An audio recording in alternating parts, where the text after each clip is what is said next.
Tarik na dek dwe no mara par koda chiel nyakor mgajuang geno mara eni irio makare machiegni choni mar oimore chiengni mar Jumapil waikoni weche manyien mag mosebedo katuche pacho kanya to mago motendre kod siasa ka chiel kod weche moko nyaka mago mag tuke chenni mar oimore pani kaka pile roko pachilai mar ote machuok kaka pile en ariyo adeka ucheno ka bende watire live Facebook Ramogi TV ke imbu mar X Ramogi TV Kenya mbui mar YouTube wan gi jaloko mar wesono chuka magi etondweche. We have a criminal problem and we have a moral problem. We need to address both of them. Jatend piny Kenya William Ruto koni sirikal medo keto kenge mag jiwarita kendo thiro nek maigeto godo joma mine pachuka. Kaka rwakra ni okarwakra na mor. Arwakra kama nikech ka bimbe obiro tabuogogi. Ka giyuda to giweni an ng'ama baba. Jodak ma Kingli yuak ewi wach mar bimbe kodong'eche onore kendo koro ketho puothegi. Jasiasa will use you bro tiyo kodi to ka agenda ni osechopo odi dampi odi wi kanyo. Kata obedo ni ne ginyiso sir na sirikal masani kinde ombulu kanise medo nyiso chung mopogore ewi kaka itayo piny Kenya kamoko koni timbe sirikal makodhogi dipone kanisa yuago ang'ie.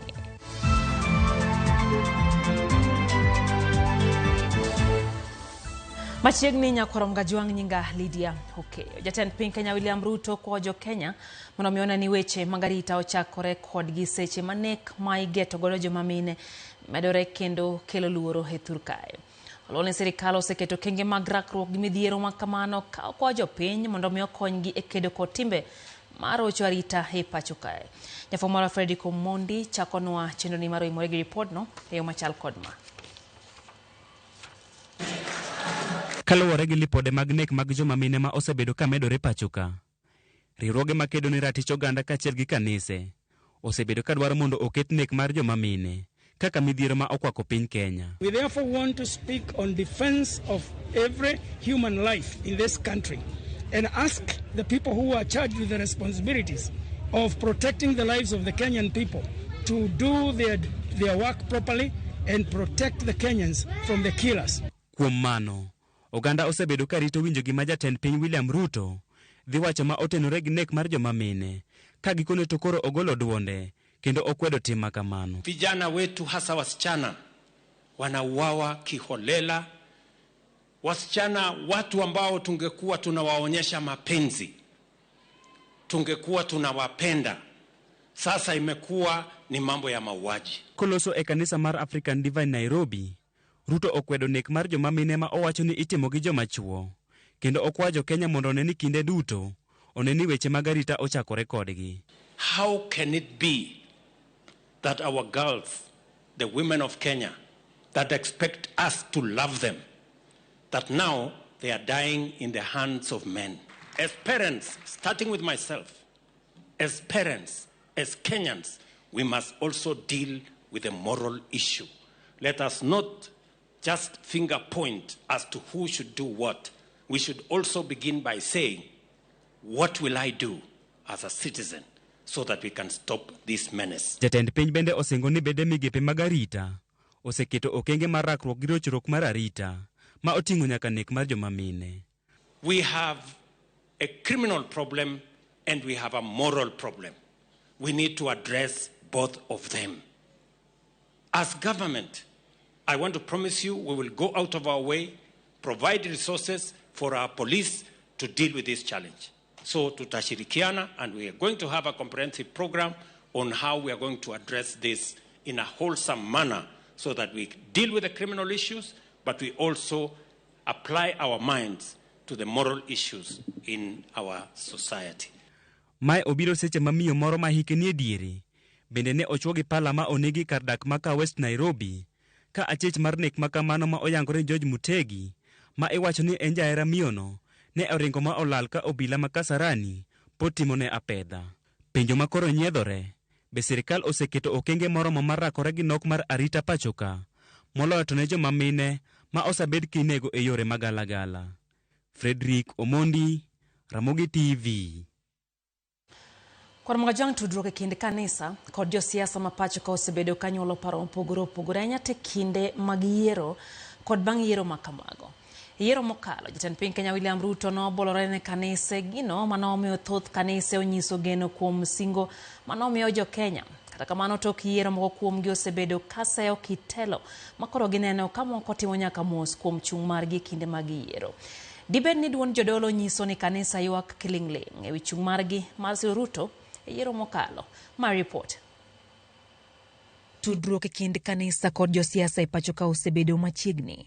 Anyate kinde mag siasa ka paro mopogore opogore medo nyuolore ni to dibed ni josiasa tiyo gi jodolo e go siasa kendo chopo ajenda maggi. Ka moko kuom kanisni bende iseyo kuom riwo lwedo kit jotelo moko ma bang'e to duogo tiyo gi agoko ataro mar geno margi. Nonro nyiso ni 85% mar oganda jo Kenya gin jo Kristo. Ranyisi ni jo Kristo ni kod kwan mathoth mar oganda gino ma osebedo kalombo wang' josiasa ka moko kuom jodolo to donjo e nyaka obadho mar yudo mit bilie mondo mi gichiw gweth margi. E yiero mokale higa mar 2022, kweth mar Kenya Kwanza noyiengore korka kanisni kendo keto jotend kanise yie kodgi ni gin ema noyiergi gi Nyasaye. Negi thoro dhi e kanisni kendo golo chiwo mabup kendo kata mana wende be negi olo kanyakla gi jo Kristo. Ranyisi ni negi nie twech achiel. Contrary to the stories being peddled around that there will be job losses, there will be additional cost of living, those are just people who are speculators. Let me assure the country that we have already made the right decisions on ensuring that we have a predictable platform on how to run our economy. Matin ne higni 2 bang' yiero maduong'. Tend Kenya Kwanza osebedo katiyo ataro gi singo mane gimiyo oganda jo Kenya. Ka okenge moko bende ikawo gi piny owacho kata mana tok chik. Pek mar ngima bende omero oganda jo Kenya ka oganda inego helu kendo ikwanyo e bunge koda ore. Ma osekelo chich ne moko kuom kanisni anyato mago manosiro tend Kenya Kwanza ka moko kuom gi osewuok oko mar timo mos kuom kwayo rombe mondo mi osir josiasa go lwedo kendo lugi. Till now, I have always been thinking that this government is a government of God. Kwa maana wakati huu wote nilikuwa nafikiria serikali hii ni serikali ya Mungu. Because it's the one we voted for. Kwa maana ndio tulioichagua. To our embarrassment. Lakini kwa aibu yetu, it's a government of fight. This is not the government of God. It is not. We shall know them by their fruit. Ne watu wa Bishop Gordon Odongo mar kanisa mar Evangelistic Miracle Church. Bishop okwa jodolo mondo mi kik mien chilo tijidolo kendo milur altar kaka uwinjore. Ndiki mi bojo nabi mondo timi weche mag rieko kako ndike malaka riyo kari abiriyo. Wawe donje siasa. Sami donje siasa value ni birumo. Jodolo mancho donje siasa ithurwa ka. Ng'eny gi ndhathgi olwar. Ja siasa will use you bro tiyo kodi to ka agenda ni osechopo. Odi dampi. Osiemo wang' jodolo mathoro donjore gi josiasa kendo keto ng'eruok ka yiero josiasa magisiro lwedo. Owacho ni kanisa en mar ji duto kendo jodolo winjo rwako oganda duto maromre ka kode ochung' margi kisiasa. Jodolo onego chunga kati gini go thick makata ka jasiasa moro biro iri intim tich Nyasaye nikech wan jotich Nyasaye. Kanisa iluongo ni kar lemo. Kar lemo en kama oyiene ji te donje. Josiasa donje, oganda te donje. To koluonge ni kar lemo to bede kar lemo. Jadolo Odongo kwa serikal mondo mi ogoye break kendo orang malongo kaka itao piny Kenya mondo gikaw okenge mag konyo oganda jo Kenya kaka ne gisingo. To dang' waris di alam ni ji hinyore piny ka. Ok dhi maber. Koro ng'iya ni yo mora mora dang' utigo ka Nyasaye pod oketo gi e power mondo at least kila ng'ato nwang' kaka diket law kuome to ket chiemo e mesa. Moko kuom jodolo bende omedo kwero kitelo ma jatend piny Kenya William Ruto osenyiso. Bishop John Okinda mar Pentecostal Evangelistic Fellowship of Africa PEFA oseo jatend piny Kenya kuom nyumo oganda jo Kenya bugo mar dhier koketo suru malo kendo riedo nengo ngima. Kutokana na afisi yako na wataalamu wako, muangalie njia ambayo inaweza kuleta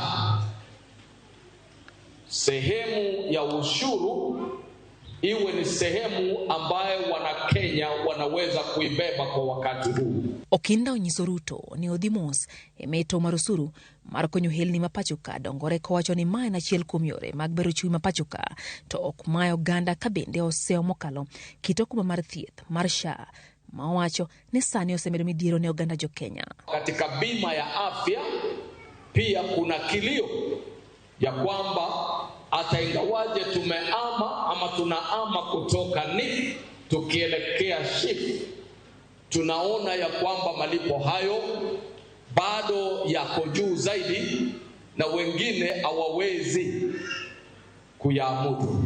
E kinde ma oganda pod geno yiero mamoko e pacho kae, ere kaka owinjo jodolo kod kanise ta chenro mage ma ok odonjruokie gi josiasa, to ere chung' mowinjo bed ni gikawo. To ndike Ayub 36:18 ni jodolo mondo tanga soya kendo kik iwe mwandu mondo nyumi richo. Asoya nyalo nyumo ji richo. Kik wandhogo piny. Kech kata mana Judas ma Iskariot sama nokawo pesa. Kidogi ng'iyo ngima ne tok kawo pesa. Ng'ini ngima ne nolal mana gi kanyo. Koro in jadolo mabiro kawo pesa e yo marach.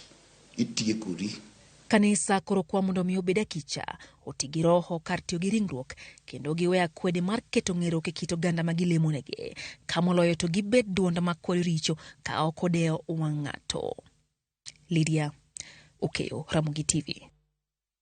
Odhi mbele nyakwar mgajwang' jotelo maketo pinyo chotesre kotel na iko jatend Wiper Kalonzo Musyoka ko jatend DAPK Eugene Wamalwa oseo sirikal ewi dwaro maduoko e od bura moko kuom osuru mana jo Kenya kwede paro mar chik omenda 224 ka gilose kaunti ma West Pokot. Jotelo go koni okang' makamano dhi medo hinyo jo Kenya ma osebedo kaywago pek mar ngima. Giluwo ni kaka jotelo ok gibie ne sirikal dhir chike moko mamedo kelo pek ne oganda. Ala kuongeza ushuru uendelee. Vijana jensi walikuja, wanakumbuka Eugene, tulikuwa kusema Zakayo amekatalia kwa mti na mti utakatwa. Vijana walikata branches, matawi. Serikali ya Kenya Kwanza inataka kurudisha ile ushuru ilikuwa imetolewa na vijana Gen Z. Hiyo bill ikatupiliwa mbali na rais, na waomba waheshimiwa wabunge, sababu mambo haya Bwana Mbadi ako anayaleta bungeni. Sisi ambao tuko kwa upinzani, kazi yetu ni siasa. Kwa hivyo usije ukasimama hapa ujaribu kunifuga mdomo. Na wewe pia umepiga siasa kwa ati badala ya miaka 5, miaka 7 Wakenya wanauliza jameni, Apostle ombea Kenya ili Mungu awaelekeze roho zao. Wakenya wataki hiyo upuzi. Niko kanisani, upuzi ati wakusema uongeze hata siku moja. Oganda gweng' ma Kingli e kar chung' od bura ma Kisumu West onyiso luoro ni gidhi bedo kod kech maduong' bang' bim kod ong'eche monjo kendo ketho cham e puothe. Gikwayo sirikal mondo mi okonygi. Jodak makono koni bim sani olokore kendo chamo nyaka gwen ei pacho. Jafwambo Veronica Rogo nigi ler koya e kaunti ma Kisumu. Akingli, gweng' mayudore Kisumu West, piny okwe kendo yamo kudho manyangafu. Kata kamano, wuon wuor emong'eyo kama wuor diye godo. Jodak maka chiwore ka gitimo kinda e puothe mar nyago cham. Kata kamano, keyo margi ok nyal bedo malong'o kaluwre ni ong'er kachiel gi bim nyajuola kedo kod lek margi mar yudo keyo mabup. Ndalo ma wantiere ni wasebedo ka wabedo kod chandruok kabisa mar bim kachiel kod ong'er ma king'iyo kata kama antiere ni to bim osechamo puothane ma aonge kod geno. E puodho matiyo ni natiyo gi mbolea, natiyo gi banda, to naolo loan monego bene ka ochopo giko mar kasekeo taduoko. To e kaka nene koro bim kod ong'er chame ni aonge kod kwe kata kianta nyalo biro chulo loan ni nade.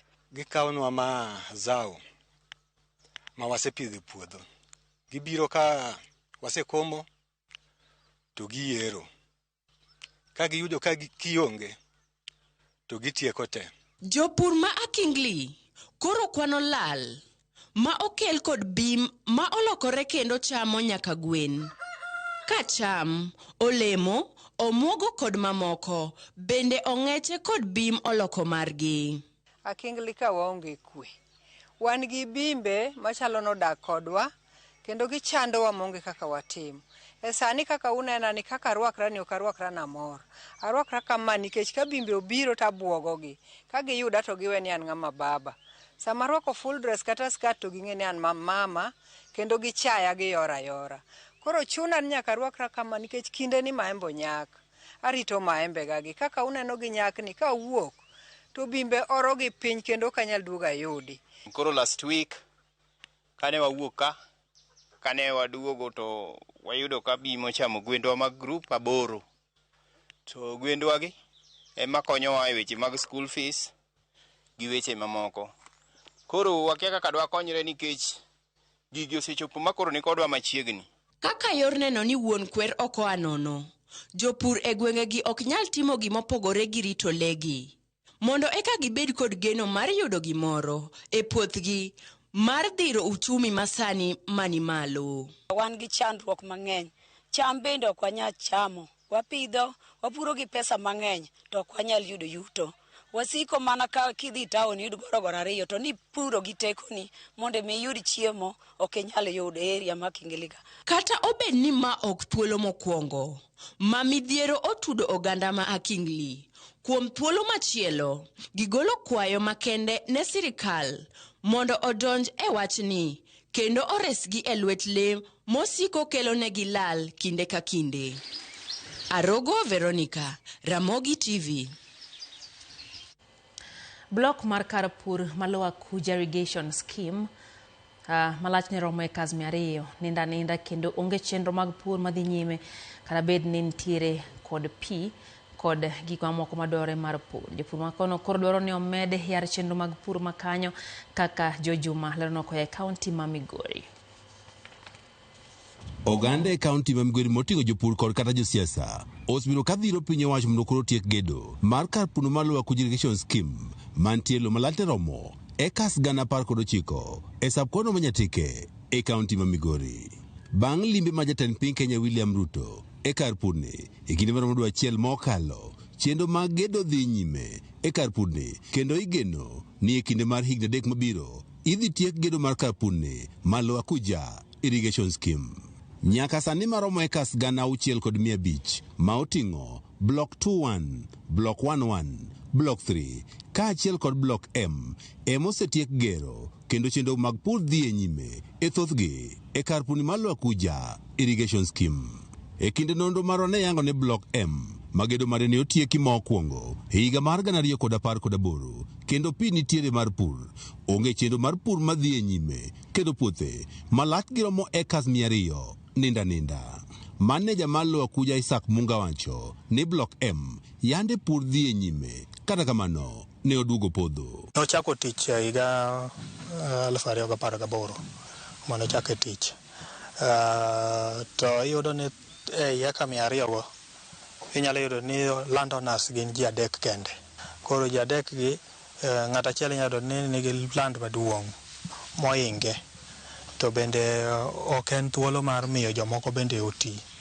Koro iyudo ni sirkal otiyo gi pesa mang'eny oloso infrastructure moketo puothe monego bed ni ji konyore to sociologically kaka ji odak ki community tamore mondo mi ji oti gi such facilities. Munga wacho ni lope malach giromo ekas 200 mantie Block M gin mag ji machuok ka bende ochich ni chal ka gima wegegi pok oikore mar pur kata kodesagi ne ji mamoko.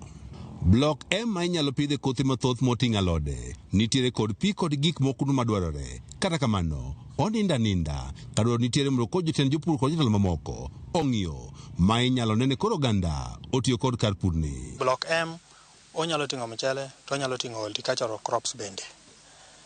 To sama ne ochake ne timo kode horticultural crops to chalo gima giduogo gijony gi e kore or weche mag law ownership mar land okelo shida kanyo. Koro wakwayo the leadership mar Block M through Ngao mondo giyud kaka wanyalo keto formula ma ji tiyogo e puothego mondo pi owe kethore ni pi ringo dok River Kuja. Kata bed ni kar pur mar Lower Kuja scheme osekelo dongruok maduong' e gwego mag Nyatike kod kaunti ma Migori mangima. Nyaka ne chake e higa mar 2013, lipot yango ni mana kwan jopur sanja mawuok e gwego mag Nyatike kata kaunti ma Migori emosedonjo pur e kar purni. Lipot yango ni thoth jogo momako pur matek gin jogo mowuok e kauntis mamoko ma bende kod desnegi lo kod wege lo e gwego mag Nyatike. George Juma, Ramogi TV, Migori. Kwa dhi mbele ni piny owacho mamalo komakre gi sirikand kaunti ma Homa Bay medo keto maino mar biro pur mar pamba e kaunti ma Homa Bay kendo neno ni jopur mane chunygi osetho dok e pur kendo yudo ohala. Jafwambo marwa e kaunti ma Homa Bay Ali Abich lero no achiel kuom okenge ma piny owacho koro nitiere godo mar chiro pur pamba en chiwo ne jopur kodhi manyasani kido mar BT cotton mantiere kod nyak makare.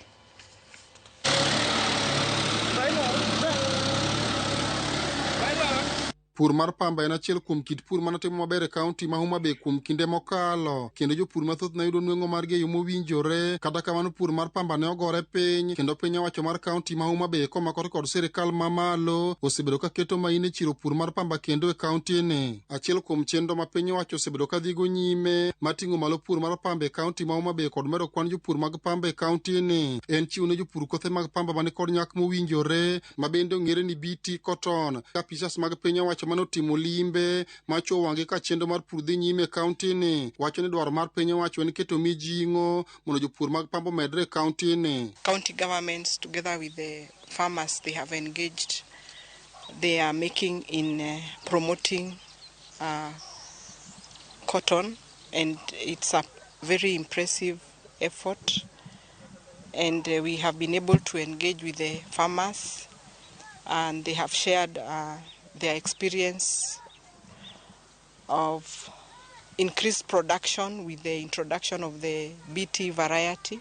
Sirikal oyango ni gin kod chenro mar medo jopur mag pamba e kaunti ma Homa Bay kothe mag pamba kido mar BT cotton mar neno ni kwan mag jopur omedore kod bedo gi yuto makare manyalo konyo e bero ngimagi kaluwore kod kit pur ma gitimono.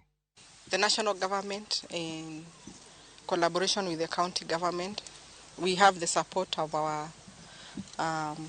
the Agricultural and Food Production Authority and the ministry, making sure that we are availing the BT variety because of its higher yields. Plants are still in progress. Migawo mar pur e sirikand kaunti ma Homa Bay wacho ni higa ni kende ne gin kod dwaro mar siro jopur mondo gipure kas moingo 19 to mano ok ochopo kare kaluwore kod nok mag kothe kendo gimedo tiyo machiegni kod piny owacho mamalo mane medo kwan ok ochopo higa manyien. As we speak, the county government has managed to put 6,600 acres under BT cotton seeds and another 5,800 acres under the conventional variety. BT cotton seed is a bit expensive, so it's not readily available to our farmers.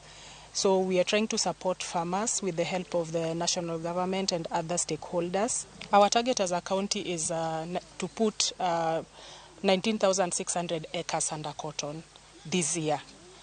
We've so far just managed about 13,000 acres.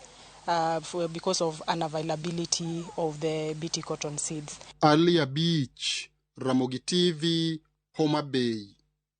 Ramogi ajuang report no mokel no agi Ali Abich ro wayo mokwongo enda ka 24 bang sadek marotieno chendo eno imore ero kamano kuom kete mana ka Ramogi TV. Engineer Lazaro Kanyambok nyisa kacha ni wechego mag medruok mar nek mar joma mine en gima wacho ni nyaka koro wach motegno kendo nyaka koro jiw wach ne wacho ni nitiere familia mosewito jogegi kaluwore gi time makamago. Kaeto wacho kacho ni to gima lit ni moko kuomgi ochich ni nitiere polisa bende odonje iye ka otendre koriwore gi DCI kendo wacho kanyo ni ubila koro tiane matek matiego gik makamano. Owacho bende ni kanisa matimo misengni moko manono bende nyaka koro keti tago maliet kendo non gi matut mano kanye luongo ni Engineer Lazaro Kanyambok mar Kariobangi Jamaguje Kanyada East rokamana nya engineer Dero Eve wacho ni entie kodwa ka entie Madhari neno bende ote kanyo muora kae gi obila shemotho. Obila wacho kacha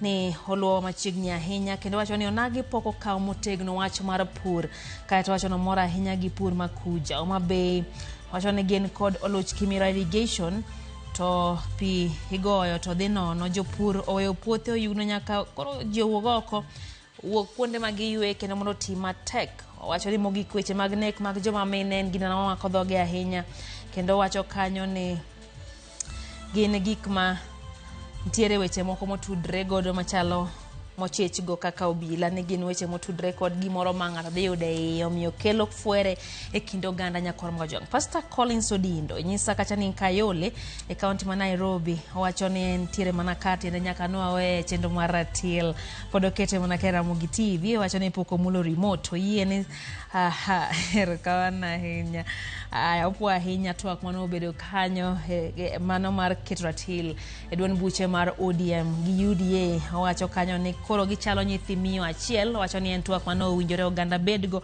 kendo mora ahinya gi twak mane bati obedo godo e yo makare. Neno bende ote kanyo mar Perez Owili kantiere Ombek Kodera onyisa kacha ni oworo ka jo Kisumu neno mateko ya kuom chwech Nyasaye mago ng'eche. Owacho ni koro winjo bed ni ichwalo negi kony mowinjore. Neno bende Vera Vida nyisa kacha ni entie Sio Kimau mora ahinya gi chenro mar imore kachiel gi Pastor Elizabeth mar Full Gospel Glow Church gi mora ahinya gi chenro kamana nya kuom ketera Ramogi TV.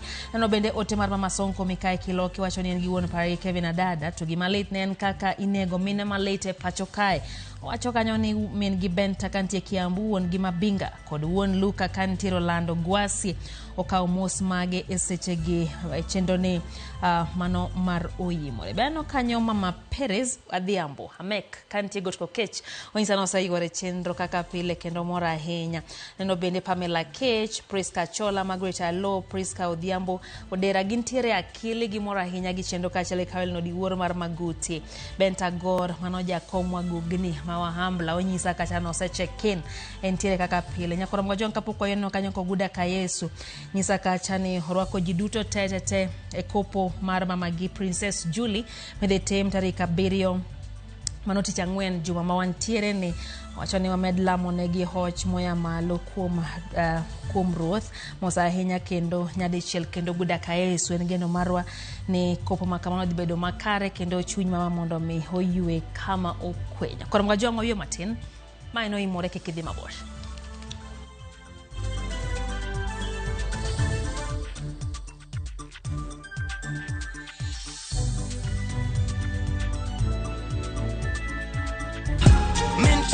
Kwa majina ni Peter Kariuki Ngoge ama Kamla Styles. Nimekuwa nikicheza kwa muda. Natoa na win 50,000, 100,000, 200,000. Leo nimekujia check ya 675. Nikihesabu zote naweza kuwa nimewin 1.3 na nitaendelea kucheza. Changamkia Aviator on shabiki.com. Not for persons under the age of 18.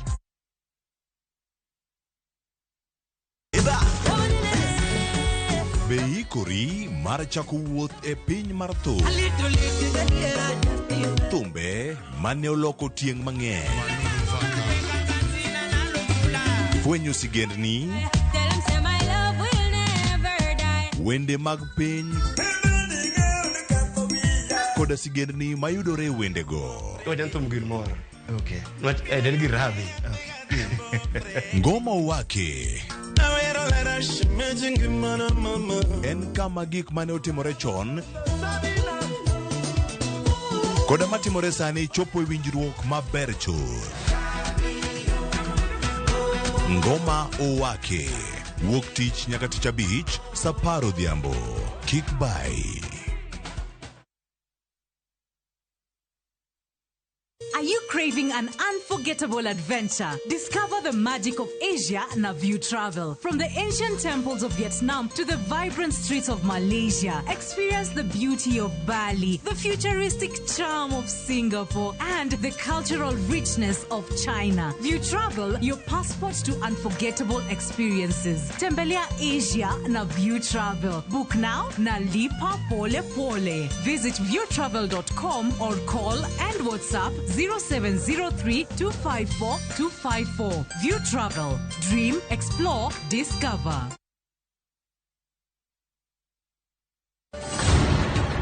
Ei chuny Punjab, hera motegno ne odongo. I love you, Sarabjit. Jod Sardani, oweka chunygi nigi lit mang'eny. Kar gi ji adekni, hera bro ketogi kamoro achiel nyaka chieng'. Chunogi ni nyaka gimakre motegno gi hera kod winjruok. Ok unyal paro kaka unopuonju, wan ji adek wan wachalo kaka ngum, to ngum moriwre otegno, to mowere kamae ok otegno. To e piny kama gik malich timore, en ng'ano ma ginyalo geno. En ang'o momiyo nyakono okawo pache kamano? Kara nyakono en ng'a? Riwre kodwa e wuoth manyien mopong' gi hera kod chir.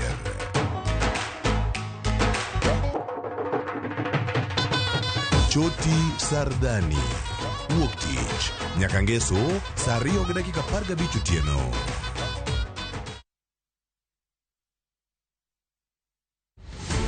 E piny ma pesa nyalo nyiewo gimoro amora, to hera kende.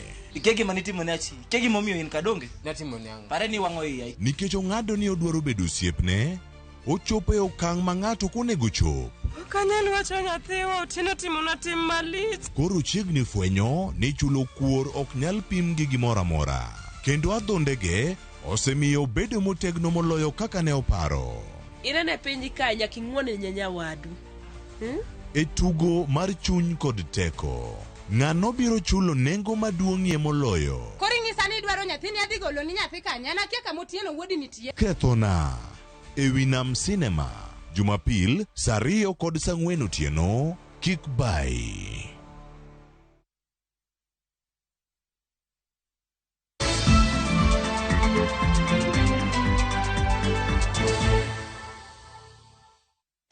Machiegni kendo nyakwar mga jwang' chenro eno imore wadhi mbele gi weche manyien. Bang' tulo ne muoche gweng' ma loro moru, majadar ringo lweny kagi tony, higni 13 bang'e kweth dhoudi mane ok modhre pi sani koro nyalo yie dak kendo nyayo kwe kagi nyiso hera e kindgi. Wala nyambaga negi mathoth e wi tulo mana omiyo oganda opogore kendo ji nonegore.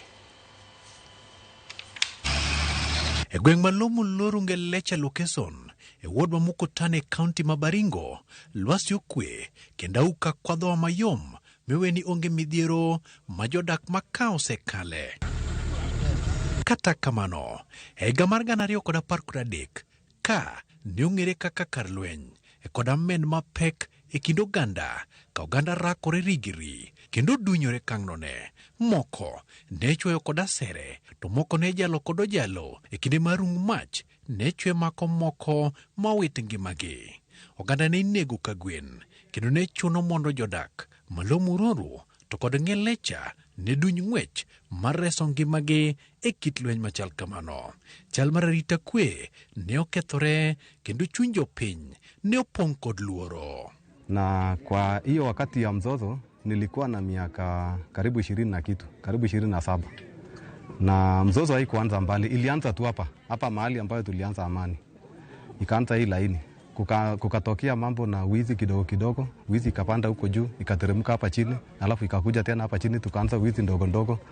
So kwa sababu ya ile pressure na ile confusion watu walikuwa na hiyo wakati, conflict tu ikakuwa kitu ambayo watu hawakuogopa sana. Mzozo watu hawakuogopa sana. Unaiba yangu, naiba yako, unaiba yangu, naiba yako.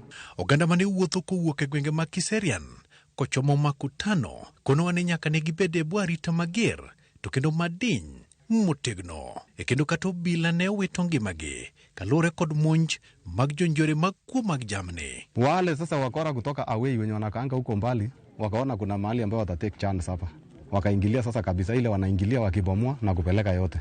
So vita ikaanza sasa mara moja hivyo, na vita ikakaa ikasonga ikaingia pale mbele, ikaenda kidogo ikakaa huko mbele mpaka sasa ikakuwa ni ile sasa mass war, ikakuwa ni ile sasa vita ya jamii na vita ambayo sasa watu wote wamejiamini na wamejitolea kupigana. So hiyo sasa ikaforce sasa jamii ya Tugen waende kabisa mpaka wakafika side za Muchongoi na wengine wakaenda wakiandaa kabisa. E wuodha mochomo hoho mar Ngelecha to kod gode mag Karkaron to kod Tandare ikono wani jonjore ne buto ka kendo pando jamni magikwalo. Kata kamano, rowere to kod mine magimako bende ne bambo machwe pand kuondegi. Miyo nyaka wabed motang' e kinde limbe marwa. Serikal ne oketo jolweny kod obila marakore kod jokuo mag jamni mondo lodh oko jonjore mobuto e rogo mayudore kuondegi. Mpaka 2024 June the 17 ndio watu wa kwanza waliingia hapa walikuja mpaka hapa, tukaanza kuongea mambo na amani hapa na tuka restructure sasa hii system ambayo umeona sasa hii imetupeleka mpaka hii jamii yote wametutembelea kuja kuona ile amani tumefanya. Na ile maajabu hawakuwahi amini kuna siku ambayo itafika watu wengine wakuje.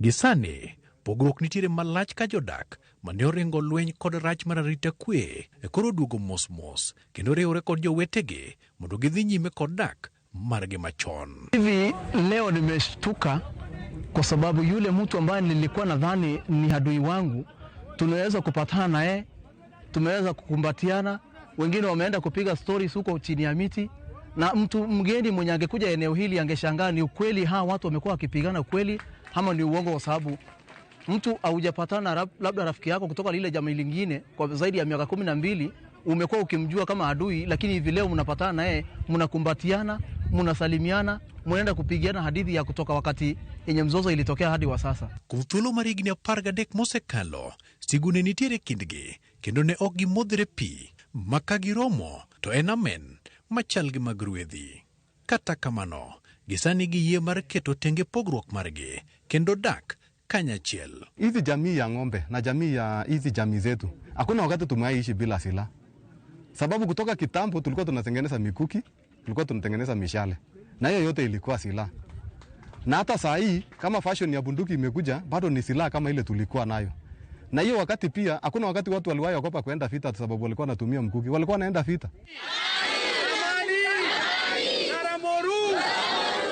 Gikonwa ni kuom thuolo malach, sikunde osebedo ka olor kendo som nyithindo ne orochore marach. To gi sani, gigeno ni jopuonjre biro dok e sikunde mondo gichak sikul ka oyaw sikul manyien.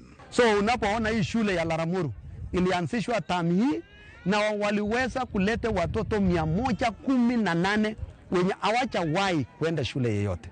Na nadhani this is a big achievement upande huu wetu wa Baringo Kusini, kwa sababu hii jamii wamekubaliana. Geywago kitire magin godo kaluwore ni sirikal osebedo ka ojwang'ogi kaka oganda kendo gionge kata pise mag sirikal to kod yore ma inyal chwalnegi go kony. Kwa hiyo miaka yote pia hata hospitali tulikuwa tunaenda tu as far as Kamwenje, mtu angepelekwa Marigat, na pia tulikuwa tuna survive na miti shamba huku eneo hili.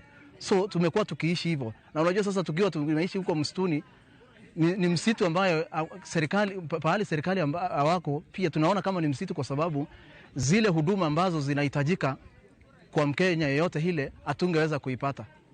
Gweng machebe nyiny kod Sabaka yore richo to kendo chiemo bende onge. Mana kaka winy choko lum mondo giged godo, mine pudho lum kendo diedo e ng'egi mondo giger goda kumba mag jot kalore ni kwe koro nitiere manyalo nya achiel mar oganda. Kitambo hatukuwa na manyumba, hata saa hii ukikuja huko kwa nyumbani hatuna manyumba kabisa, yote imeanguka. Lakini saa hii tutaenda mpaka mkutani kwa miguu kutoa nyasi, tutatengeneza manyumba. Hata tukiwa na wageni saa hii nyumba iko. Hata ukienda kwetu saa hii nyumba kwangu saa hii niko karibu na mgongo 30. Mimi penge yangu ndo nimetoa. Walter Nyambaga, Ramogi TV.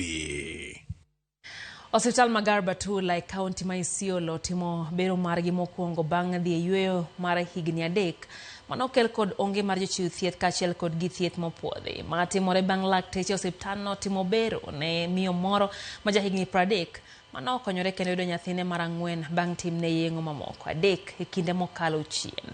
Lepa mara Cynthia Onyango nitiere kod ler mathoth. Ne en bero mane okelo ngima mawendo e piny kendo duoko geno ne jodak Magarbatula ma ok oseyudo chenro makamago kuom kinde ma ogwaro. Bero ni ne otim kod lakteche manigi lony mamalo kendo oketo chunygi e tijgi mar neno ni giduoko geno ma osebedo ka duono e gwengego manyandwat mar Kenya. Laktar Shukri Abdullahi lero ni bero no nodhi nyime makare bang' keto ikruok madwarore motelo ne chenro no ma jodak Magarbatula osebedo karito giriyo. Tumekuwa na operation moja ya kutoa mtoto ambayo kwa lugha ya Kimombo inaitwa cesarean section. Huyu mama ni mama ambaye ana miaka 30, alikuja kwetu kama wiki 2 zilizopita akiwa na operation status zingine mbeleni. So kwa kawaida mtu akiwa na operations 3 mbeleni anaendelea kuzalishwa kwa operation. Tukamwambia aje jana na tukaweza kumfanyia operation ya leo. Jakom mar board mar osiptandno Dubakara bende ne onyiso mor mare ka olero ni kit chenro mag thieth machal kod magi biro konyo ahinya e ndalo manyime poni dwaro neno. Ni kitu ya furaha kwa sababu hapo awali nasikia mtoto amevunjika na bodaboda, mara tunapeleka Maua, mara tunapeleka Isiolo. This time radiology yetu iko operational. Laktar Shukri bende ne okwayo mine mawuok e gwenge makono mondo neni ochopo e kar thiedhno mondo yud kony mag thieth mag kido mag bero mamoko saa asaya. Tunaomba wamama wakuje, kama wanafanyiwa operation ya kizazi wafanyiwe, kama ni ile ya kufunga kizazi pia wanafanyiwa, na kuna hizi operations zingine kama kutoa uvimbe kama lipoma pia wanakuja tunatoa, na hizo biopsies pia tunaweza fanya, wanaweza kuja tunatoa. Hii sasa ni kwa general population, si wamama pekee. Nasri Sharif ma en jadak magar Batula upuoyo ahinya chenro mar thiedhno kendo duoko erokamano ne tend kaunti makono kuom chiwore e weche thieth magar Batula. Karibuni hapa itakuwa ni mzuri juu kuna wale ambaye hawajiwezi, ambaye wakipata accident ama mama anataka kujifungua, sasa ametufanyia very near to our town. Sasa mtu anatolewa kutoka Sericho anapelekwa Isiolo. Sasa itakuwa kazi mzuri itolewe kutoka Sericho aletwe hapa na apate huduma. Kaka okang mar bero chenro mag thieth e kaunti no ma Isiolo, jatend migawo mar thieth e kaunti no Abdirahman Mohamed owacho ni nyaka sani tend kaunti no osendiko lakteche 10 osiptandno kendo puonjo jotije mamoko e neno ni chenro mag thieth ok obedo kod ng'ikruok moro amora. We have hired 10 medical officers. Some 2 weeks ago we recruited 20 clinical officers ambao saizi wako kazi, and the existing staff wale wengine pia wenye wanahitaji further training, they have been trained and they are ready for the work that they are required to do. Yote mare makende ne jodak ma Isiolo, Abdirahman okwayo jodak makono mondo ne ni ondikore kod okumba manyien mar SHA mondo konygi yudo thieth maonge kod midhiero moro amora. Kumekuwa na confusion mingi sana kuhusu migration ya from NHIF to SHA. Hiyo ni kitu muhimu sana, watu waende wa register so that wakikuja kwa facilities ama wakihitaji services ya hospitali yoyote waweze kupata hiyo huduma venye inatakikana. Cynthia Onyango, Ramogi TV. Jokanyo mag ODM e kaunti ma Kakamega golo siem ne jotelo ma oko chikore gi dwaro mar ODM kendo ma osebedo kanyisa chaya ne jotelo mamoko mane osemako lemo e ODM. Hagidwaro mondo mi yang'ne gi jakom mar ODM Kakamega, jotelo ma Kakamega ma bende noten kod Governor Masia James Orengo onyiso jokanyo mag ODM Kakamega mondo mi ochiw luor ne mane en jalup jatend ODM Wycliffe Oparanya. Gikoni thoth jotelo jwang'o ODM bang' yudo lemo magimanyo gino makoro miyo duond burano ok bed kod mbi kuom oganda. Gisingo neno ni winjruok mane oketi kod kuku mar ODM Kakamega oketi e tim.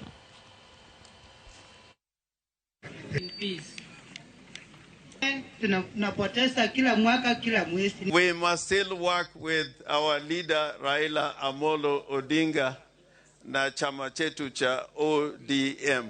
Sijasikia hata wakisema ya kwamba tuanze mambo ya elections. Kwa hivyo mimi nataka mjue, nyinyi wa chairman wa ODM, nyinyi members wa ODM, tuko na original lists. Mkiwacha Kakamega iendelee vile iko, tutakuwa na ODM A na ODM B. Na ODM B itakuwa na wananchi. Hiyo wiki mbili mimi sijaona chochote ambacho kimefanyika. Kama chama tutachukua hatua. Kumekuwa na mzozo mkubwa katika Kakamega. Hatujui ni nani chairman wa chama. Hiyo mambo nataka tutatue sasa. Wala watu kukanyaga miguu miwili na mnaishi Nyali tunatoa. Everywhere you go there are complaints about how the governor is mismanaging the affairs of ODM in Kakamega County. Baba alishukuru sana kazi ambayo anafanya kwa kufungua ofisi hapa Kakamega. Kwanza kabisa tuko na ile county office. Kwa ng'yo mago mag somo materi nyai kaunti ma Homa Bay kamari ruok mar jopuonj Kupet bade ma Homa Bay ogolo ywak kaluwore gi midhiero magikale ma osechungo tije mapile e apise ma Kupet mantiere kaunti no nyaka ne duol mochung' ne ndiko jopuonje tich TSC we horonegi kony ma owinjore.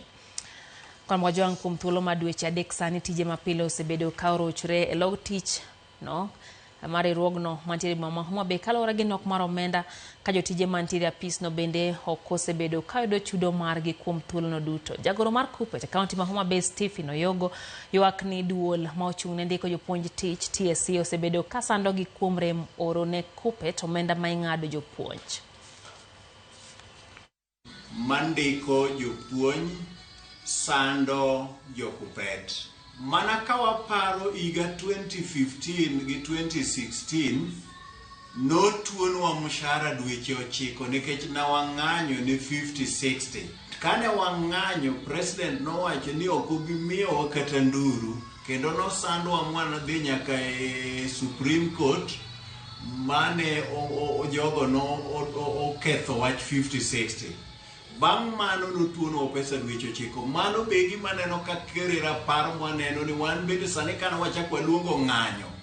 Imalit ni waneno ka koro commissioners mag TSC gi CEO mar TSC nyaka lawyer mar TSC gin koro gikawo direction mar impunity ma koro gituono wa pesa kendo pesa go kata ne ging'ado gioro ne jopuonj e mshachgi.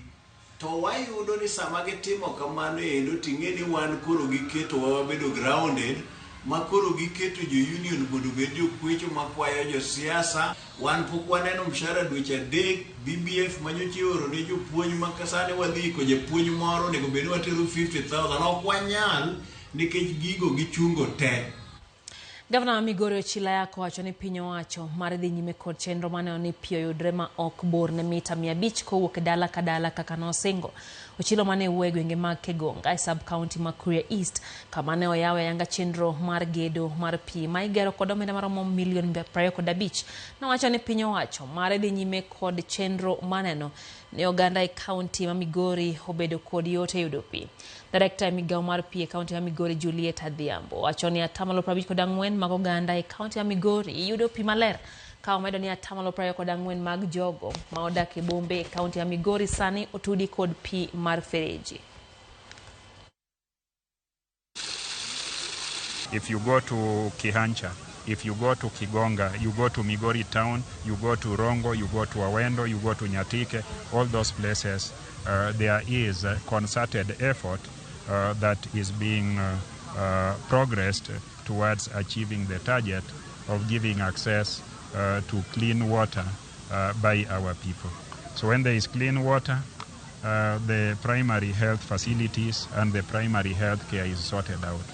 So this is an important project, and there are many more projects of this kind, and you can see that our people of Kuria East, our people of Nyabasi East and Nyabasi West are very excited about this project. Population in the urban centers that are connected to tap water stand at about 24%. It's still quite low, but as a county, the people who access safe water, that is through the individual connections as well as water kiosks, is at 54%.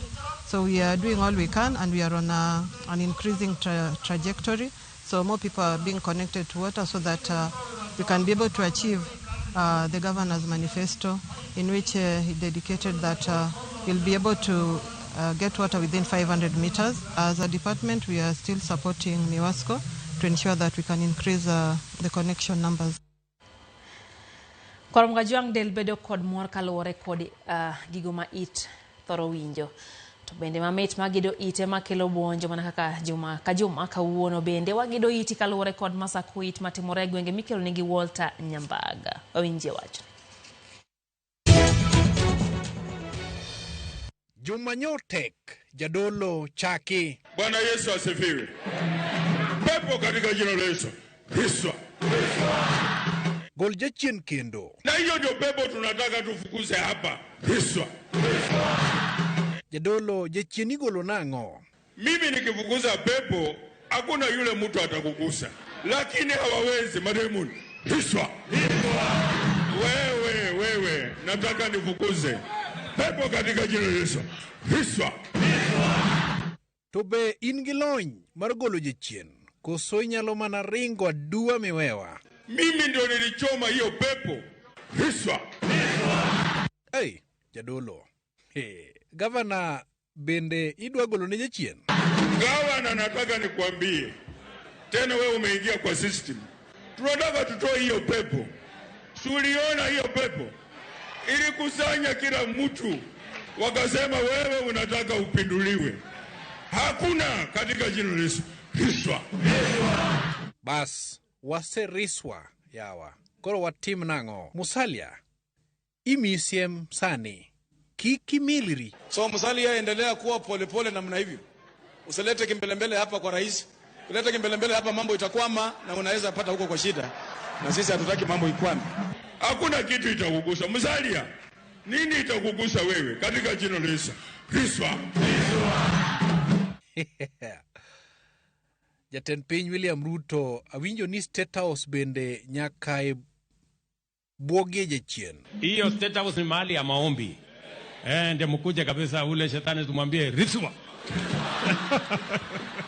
Ruto, kawuono gutini chal mar jodolo, to in bende isedolo. Neno la Mungu katika Mathayo 5:9 inasema heri wapatanishi, wale wanaunganisha watu, kwa sababu wataitwa wana wa Mungu. Aworo. Alili, awinjo ni in kod wach. Kuna kitu Roho ameweka ndani mwangu. Wachi jorangwiriti. Frequent change of policy from NHIF to SHIF to SHA inaumiza wa mama. Alili, ine altare yawa. Nyathi gogo. Itieko koso. Podin ge wach. Number 2.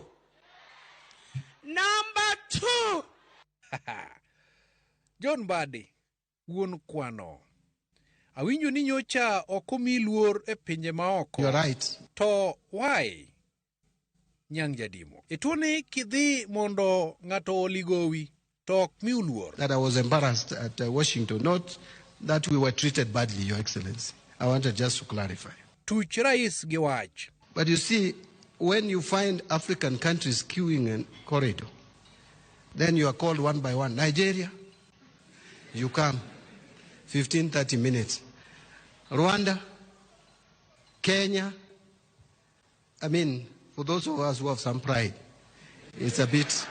Ikoni ngano maomino luet wudugot. Every leader has been a friend, and every leader has betrayed the other one. Yawa. Me advice.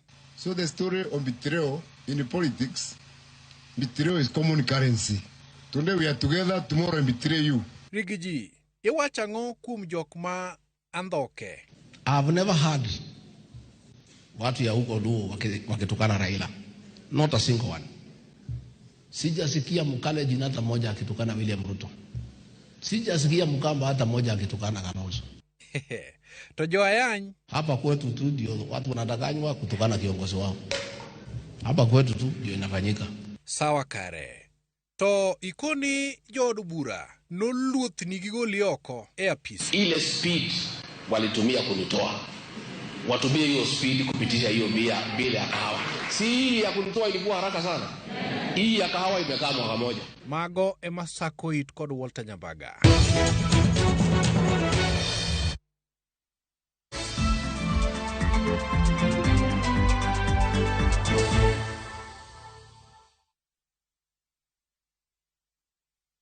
We asked the children, how many of you brushed this morning? And this little boy, his hand didn't go up. And I said, well, why didn't you brush this morning? He said, my brother was using the toothbrush. If I'd waited for him, I would have been late for school. I'm sorry, I get a bit emotional when it comes to that. To be able to change a child's life, to be able to bring back that confidence about their smile, for me, is phenomenal.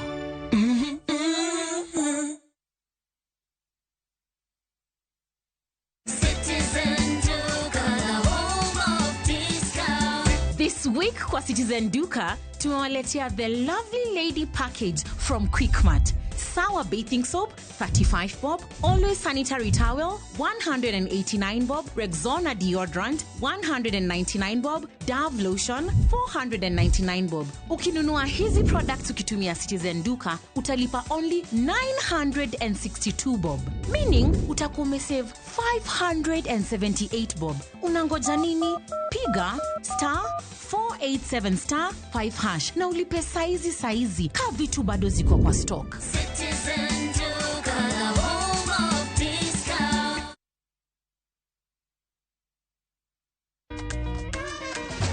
Some things huwa hazichange. Kama ile family recipe auntie alipewa na shush. Kama kujenga mwili na kuharibu jina. Wacha kujaza chakula kwa mdomo, hakuna mahali kinaenda. Kama kulisha our favorites kwanza. Kama kujipakulia top layer.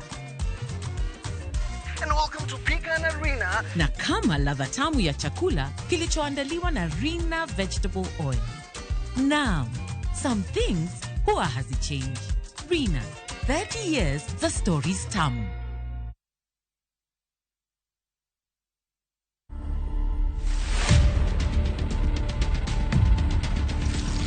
For me to sit on an executive committee, it actually took close to 18 years. So I started off, at the very bottom.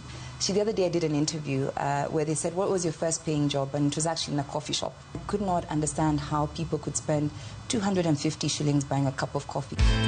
To watch this story and more, download the Citizen Digital app today. Kenya's #1 app, Citizen Digital.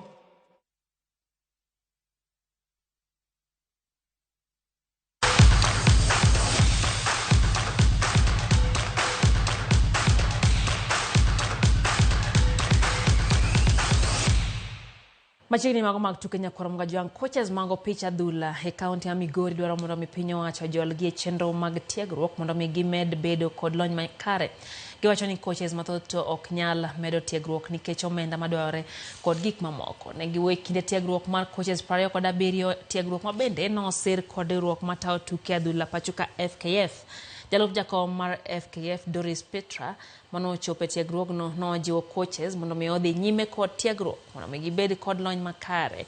Petra bende laro kom mar FKF nowacho ni en moromo bedo e komno ka koro wacho ni kinde tendgi FKF osego okang' malach e weche mag adhula. Niko na coach Coaches no sebedo kon gi maok ber ahinya.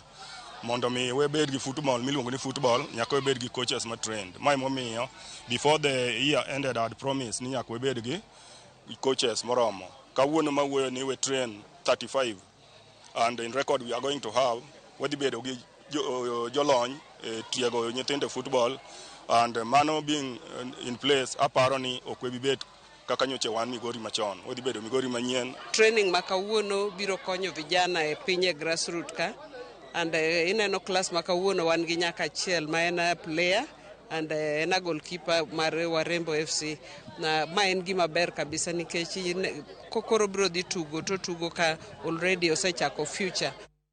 Mar KCB FC yowito tukgi mokwongo season ni Bank Club mar Mathare logi gola achiel kuom nono tuke adhula league maduong' pachoka mano obagi alap ma Dandora Stadium. E kaunti ya Machakos club mar Mara Sugar olo club mar Bidco gonde 2-0. Mesha Karani nomiyo Mara gol mokwongo e dakika mar 4 na kapok jatugo Mike Isabwa medone Jo Sukari go gol mar 2 mana kodong' dakika 3 kende to jotugo dhi e yueyo. Mara Sugar omako thuolo mar chung' mar timbe kod atok jobengi ma KCB FC halap Magusi Stadium. Club mar Nairobi City Stars olo club mar Shabana gol 1-0. Tumepoteza a lot of chances. In the first half we didn't play well defensively. We couldn't even defend long balls, and it's something that we've worked for throughout the week. So na feel hatujacheza, we've let ourselves down. Imekuwa game sisi wenyewe tumejilet down. Ukicheza na timu yenye every time wanapiga power play lazima defensively ukuwe mzuri in terms of headers. Vijana wamejikakamua leo, wamejaribu vile wanaweza, tumepata ushindi, tumepata bao 2. Tumekuwa na shida the past 2 matches, tumekuwa na shida za kufungwa mapema, but hiyo ndio kitu kubwa sana tumejaribu kurepair, na nafurahia vijana wameifanya vile inafaa. At least sisi ndio tumeweza kutangulia na kupata bao, na Mungu akatusaidia tukaongeza la pili. Joloch nyadi biche tuke adhula lig maduong' mar Wakini pachoka Vihiga Queens omako thuolo mokwongo chung' mar timbe bang' tuke 4 season ni elapa Moi Stadium Kisumu. Club mar Kisumu All Starlets nolo tim mar Trinity Starlets goal 1-0 kama en goch mokwongo ne tim mar Trinity. Gol no makende mar Kisumu All Starlets no lo e dakika mar 44 gi jatugo Lydia Ruth. E tuke mamoko club mar Ulinzi Starlets no lo club mar Zitex Parks gonde 2-1 kinde mane Wadaida bende no lo Bunyore Starlets gonde 2-1. E kaunti ma Mombasa club mar Mombasa Olympics no wuok amodhi gi Kisford Queens 0-0.